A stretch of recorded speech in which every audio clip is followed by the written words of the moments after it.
Guys, so what I have here is I have a mug that I just quickly created, and I also have a cylinder, a disc inside, which is going to be the emitter. So basically what I did was just to select the mug, go to edit mode, select the mode, and in the face mode I selected a couple of faces here, and then I Alt D to duplicate, and after duplicating it, and then P to separate it from the objects. So that's basically what I did here. Then I had that other one, so that's what I did, and then pushed it up a little bit.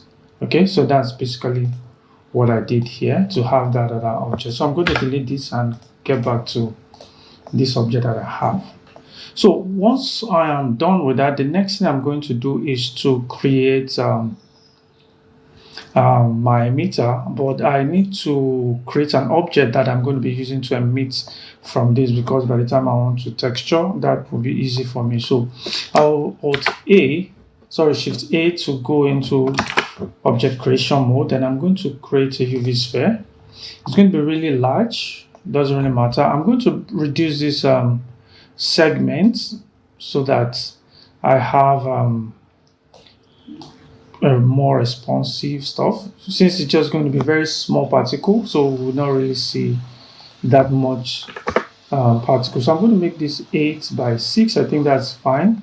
Then I'm going to scale down this a bunch, and then I'll move this to the side. So it's time for me to start naming, because really it's important for you to organize your file really well. So I'm going to call this my bubble, and then I'm going to call this my mug, and then this is going to be the liquid emitter.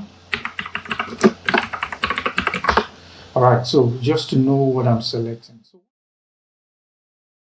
once I have this liquid emitter selected, I'm going to go over to my constraint tab, my physics tab rather, particles tab rather, and then I'm going to add a new particle. And once I do that, you're going to see that we have a particle here. So the first thing I'm going to do is, if I play through, you're going to see that we have this particle falling down, and it's too much.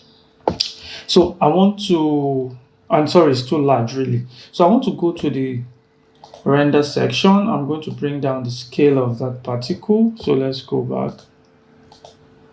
All right. It's not really showing yet, but then I want to first off change the render as from the halo that it is to an object which I've already created. So I'm going to change this from halo to object, and then it goes invisible. So what's happening now, once I choose object, I have a new feed that requires me to choose which object that I want to emit. So I'll click here and choose the bubble, which is going to be the emitting object. So I'm going to just move this way far. It just doesn't have to be in the scene, just really far from the scene. And now if I play through, you're going to see that I'm seeing that bubble. You can really see, I don't know if you can see, but they're really small, and that's the reason why you can't really see here. Let me pause this and move this to the side, so that's all right. So if I go back to this emitter and I come to that scale, I bring this scale up, you can start to see what's happening with the bubble. So let's really take this up. So let's say this is the scale of the bubble we are looking at. So while I'm changing, you can see that the bubbles are falling down, and that's not what we pretty want. We want the bubble to float, because really bubble will float up the liquid. All right, so what I'm going to do is I'm going to go over to the field weight section. I'm going to change my gravity to -1, and what that will do is going to make my bubble float up, and that's a good one. We are gradually getting there.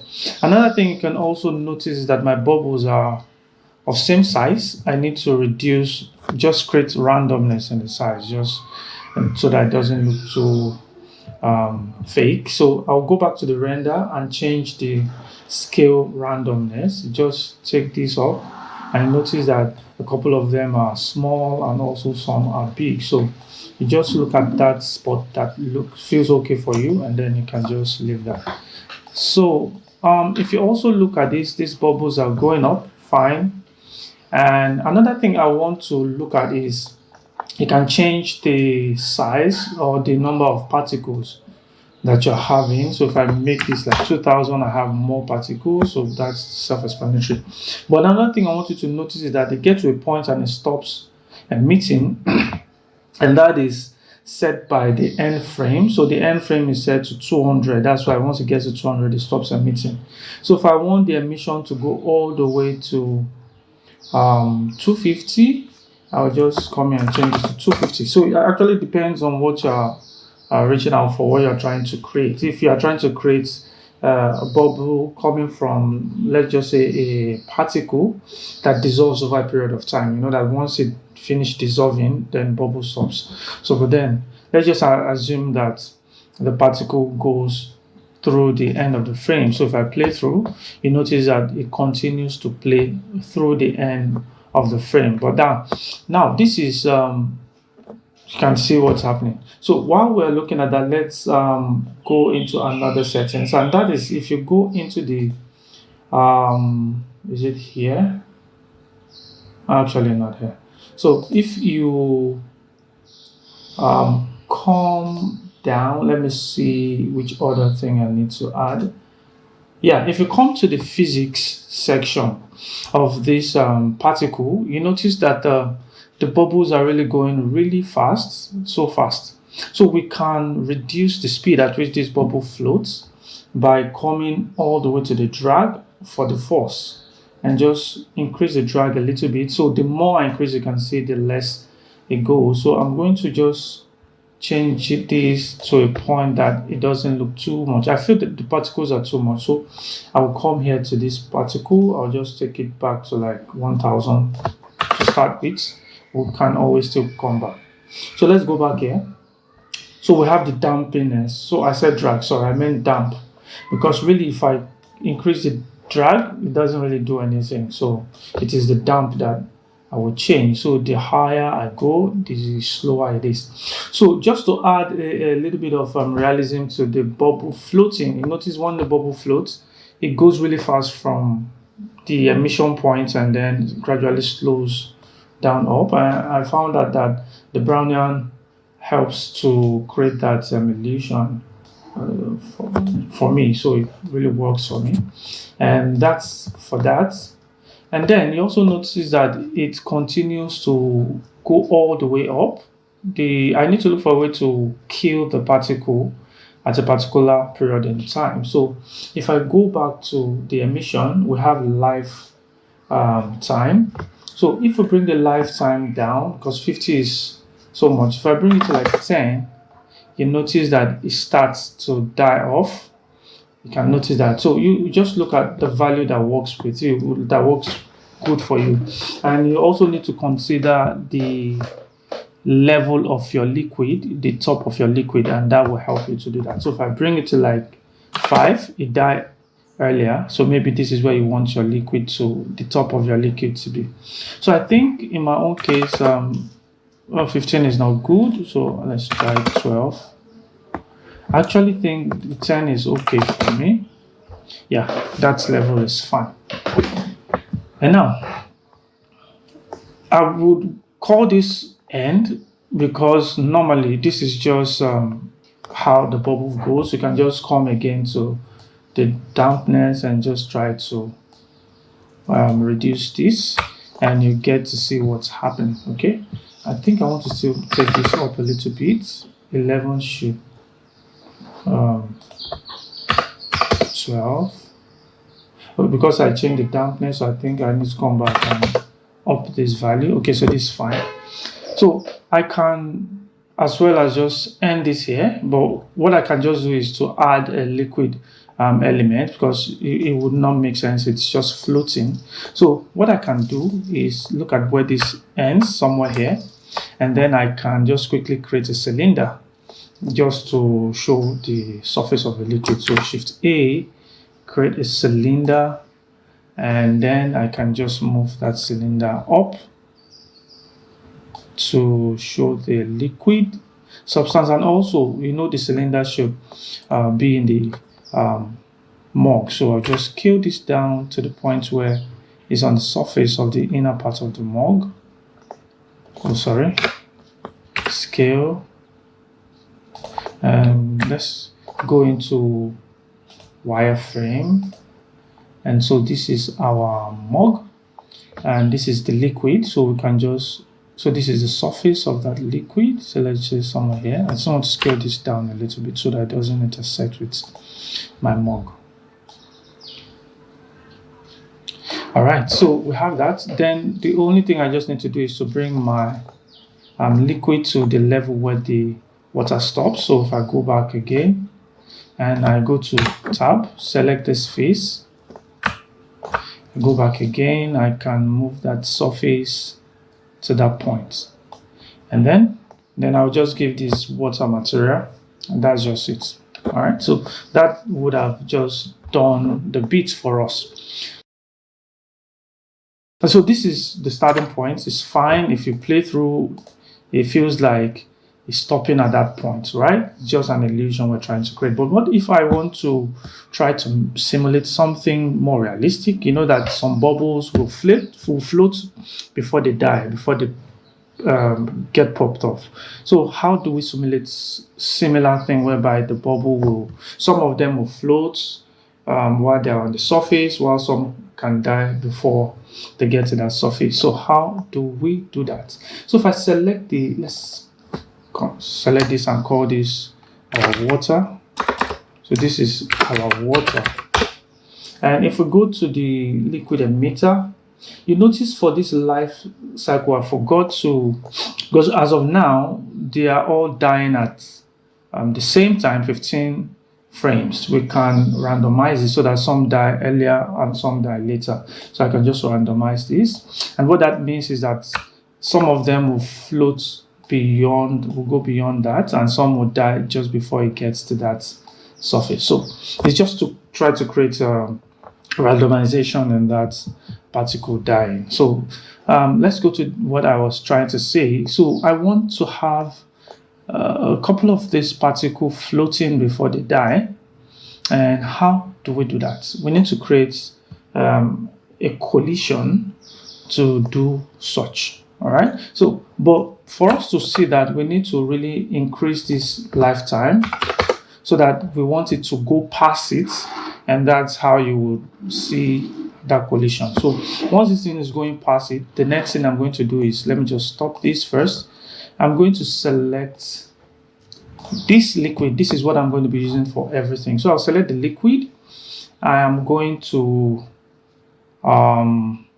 duplicate it, Shift D to duplicate, and I'm going to leave it on that surface at that same place. And what I'm going to do is I'm going to call this Q. Let me not use the word, sorry. I'm going to call this end particle. So this will end the particle life time. And so how do we do that for this to end the particle lifetime? I actually do not need this to be visible. I just need it for what I want to do. So once I select this end particle, I want to go into the physics section. I want to add a collision to it. So what I just need to do in this collision here is to enable kill particles. That's just the only thing I need to do here. Because right now if I play, you notice actually some stays put, but I want to kill the particle. So if I click on kill particle, they just kill. But notice once I leave the kill particles off, a few of them will float and then they start popping up.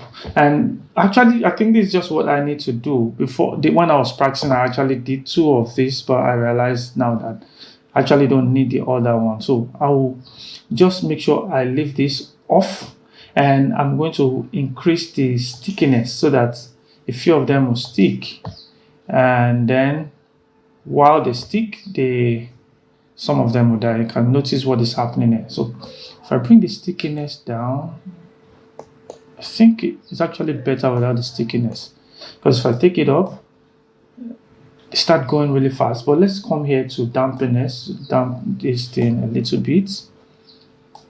You might still need to go back to the emitter and try to dampen that soft body cloth. So this is particle. Let's try permeability. Will allow a few of them to pass through. So that's what this permeability will do. But then I think I will take this to like 1.1 thereabouts, and then I'll go back to the emitter, go to the particle section of the emitter. I'm going to increase the dragness and the damp rather. I increase the damp, and then I'm going to increase this lifetime to like 30.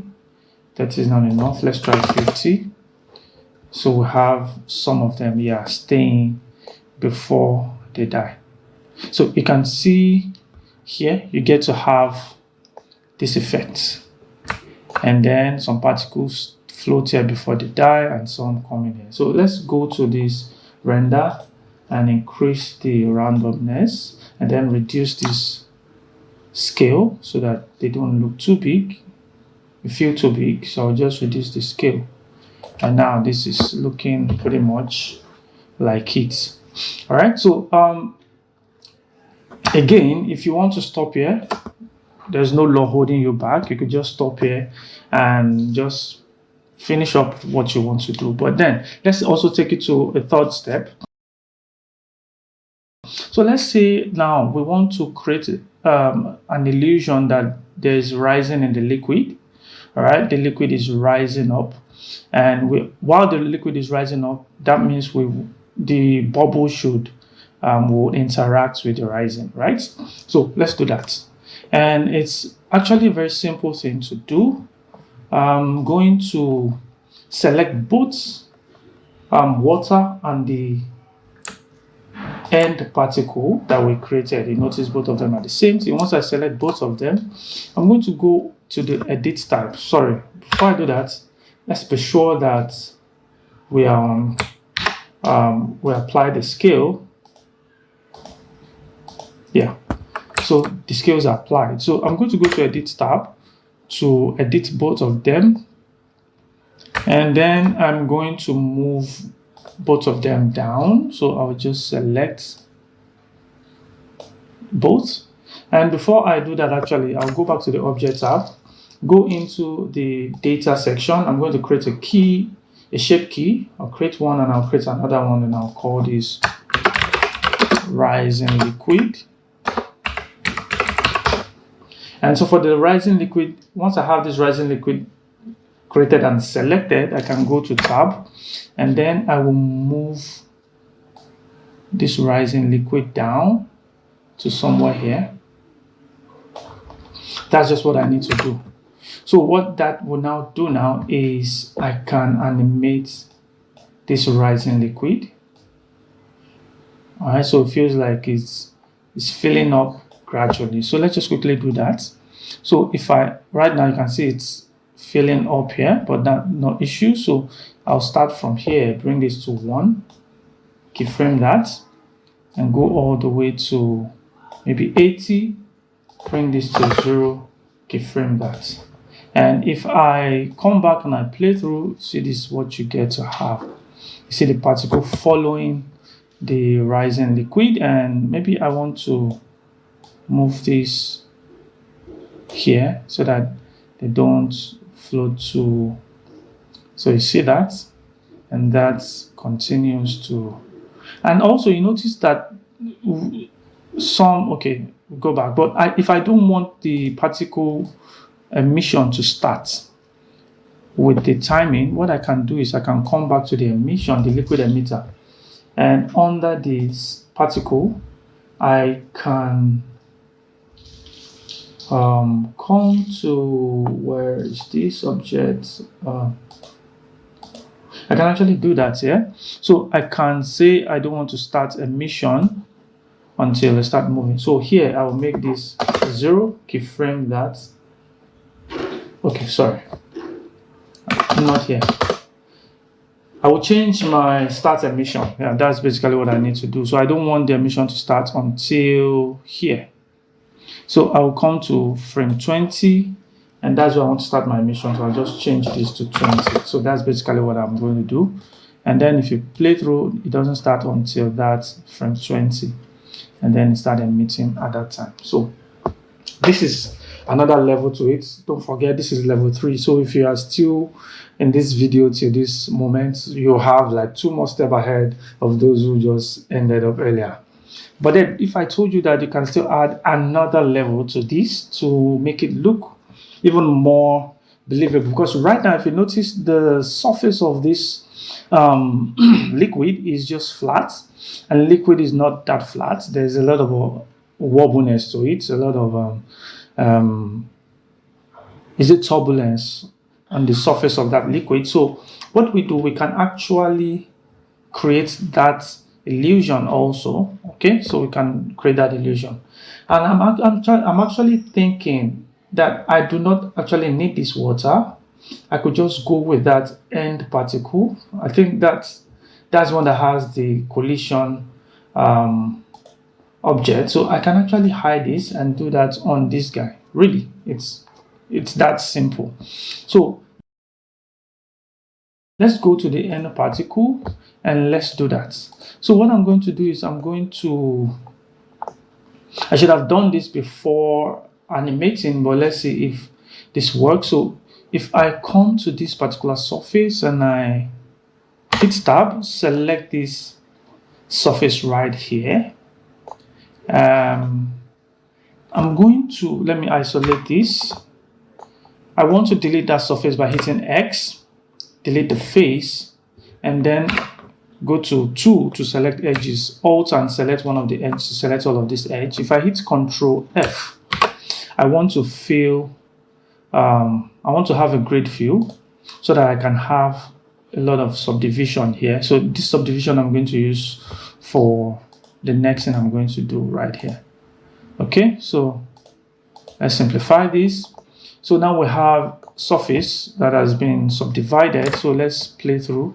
If it still animates, so it still animates, and that's good. So we don't have any issues because the animation still goes through and everything is still working nice. All right, so good for us.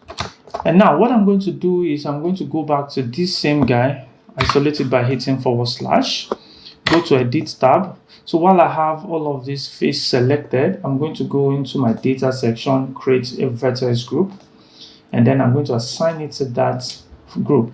And you'll see why I'm assigning this in a moment. So surface. All right.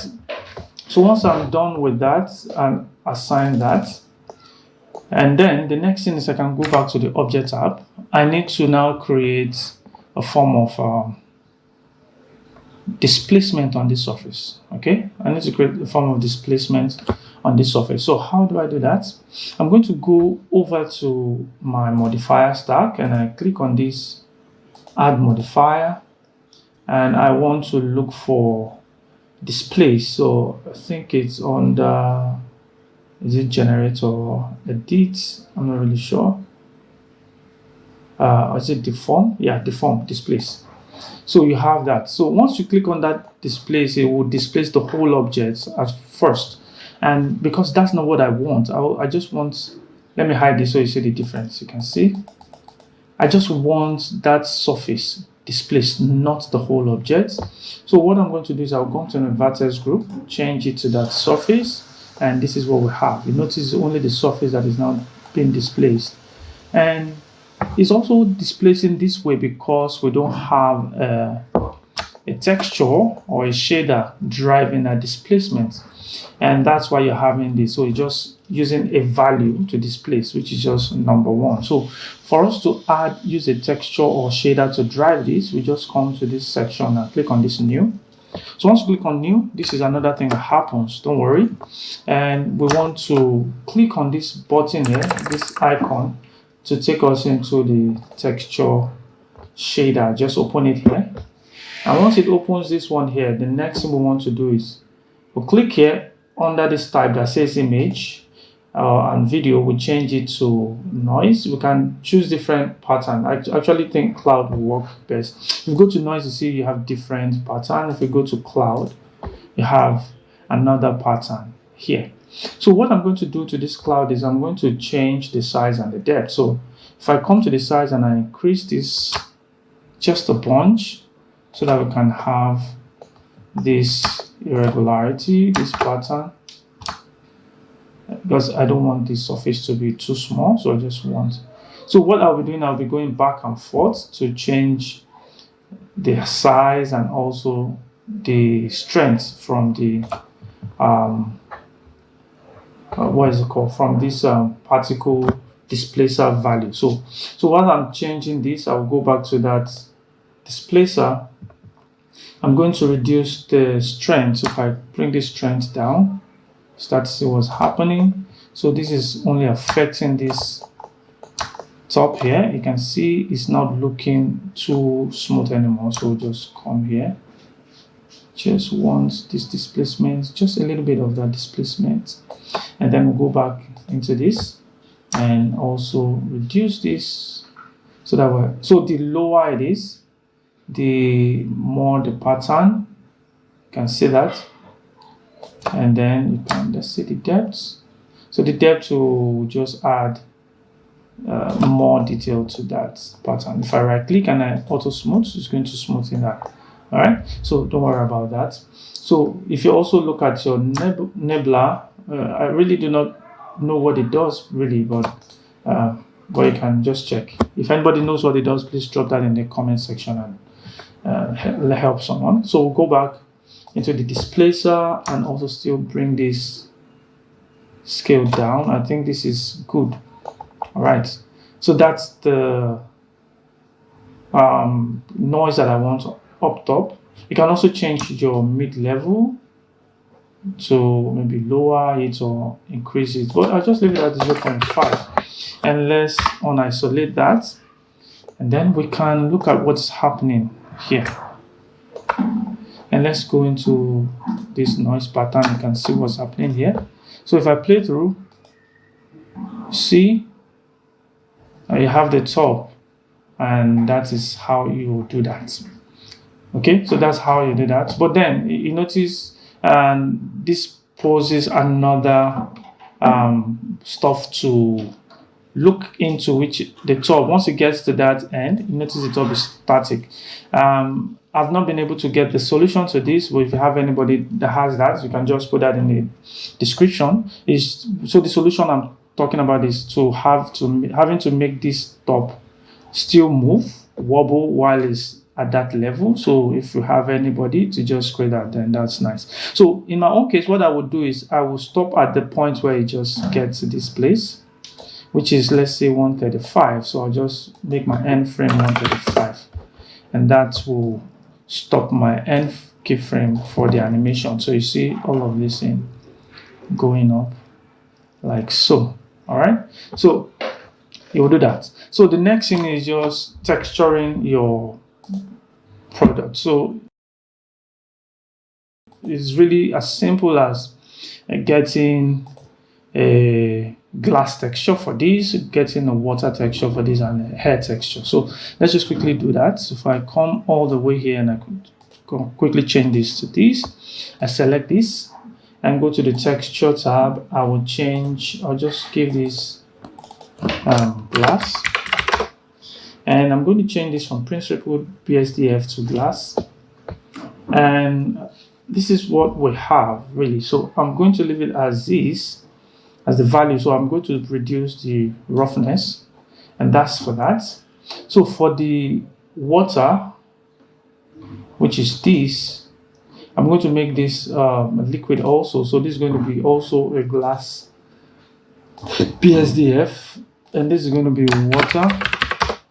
And what I just need to do for the water is just to put an IR of water. So I think it's 1.333, and that will get a different refraction going on. And then for the air, which is the bubble, what I'm going to do is to give it a different particle, and we'll call this air. And I'm still going to use glass. Okay, I'm still going to use glass, or I could actually leave it as this principled BSDF.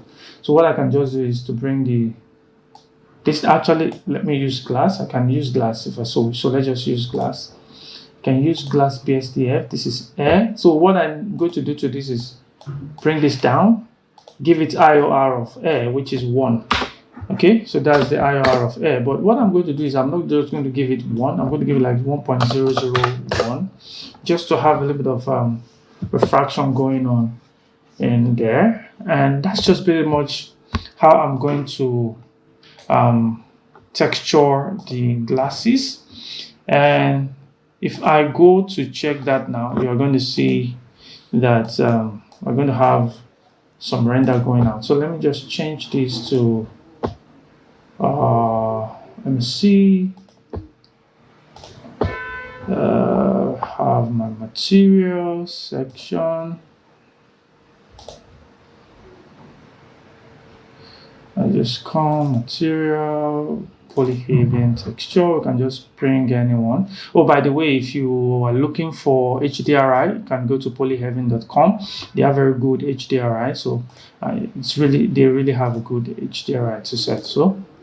So I can just pick one, and that's pretty much what I need. So if I go into my render settings, I'm using cycle. So let's just check a preview of this and go all the way to these renders, and you're going to see what it looks like. Oh, wow. So we have a lot going up here.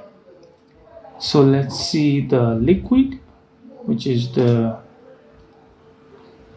water, and let's also change this to shader.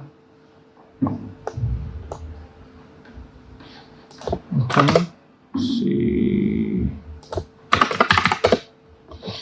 let me hide this mug for a moment. Okay, so you see the hair going out. You can see that this particle, and then you have that water. So the reason why you're having this blackish stuff is because of ambient occlusion. So there is an ambient occlusion at play there, so that's why you're having that black surface. But then this is how you're going to create that simulation and put that bubble out.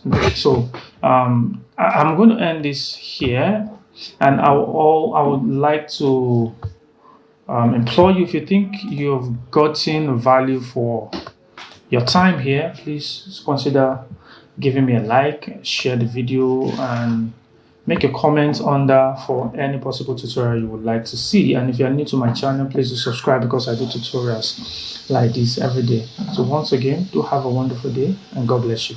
Bye.